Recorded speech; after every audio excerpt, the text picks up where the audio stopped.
Урматтуу Мухаммедкалы Дүйшөкеевич, жакында 2 жыл болот премьер-министр болгонуңузга.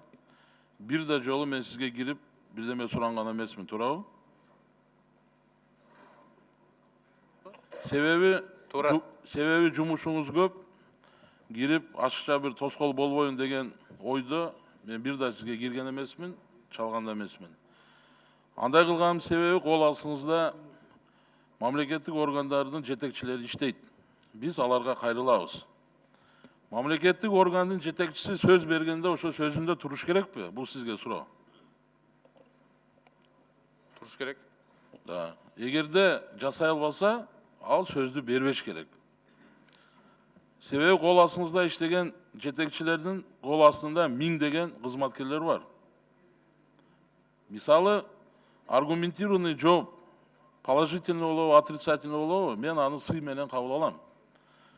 Бирок кээ бирки учурда сиздин министрлериңиз, жетекчилер айткан сөзүндө турбайт. Бул жалганчы деп мен аларды ушундай бир эсептейм да. Анан азыр контрабанда деп айтып калдыңыз.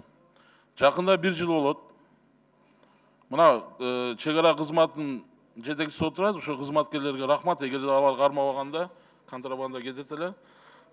Мен даже уялып калдым, Мухаммедкалы Дүйшөкеевич, бул теманы 1 жылдан бери көтөрө берипчи.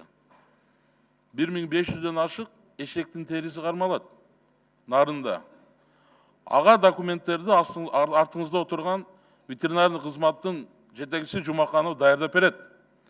Ошо документ негизинде кетип атканда ал кармалат. Мен бул кишиге канча деген суроолорду бердим. А болуптур эми, кетиптир. А эти каякта? Аны эмне кафелерге таратып бердикпи? Где акт о захоронении, об уничтожении дегендейчи? Каржы полициясы кылмыш иш козгоду. Жыйынтыгы менен кыскартып койду. Мен 2 жолу запрос бердим.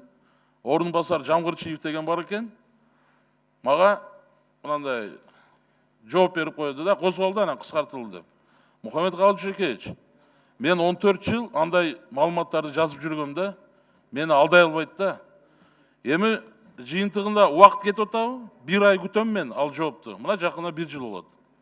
Азыр мен башкы прокурорго кайрылдым. Мага так маалымат бергиле. Ошол жумуш боюнча күнөөлүү мамлекеттик кызматкерлердин кыймыл аракетине юридикалык баа бергиле. Күнөөсү жок болсо күнөөсү жок, күнөөсү бар болсо күнөөсү бар деп. Бир жок дегенде бир жооп бериш керек да. Игнорировать этпейчи.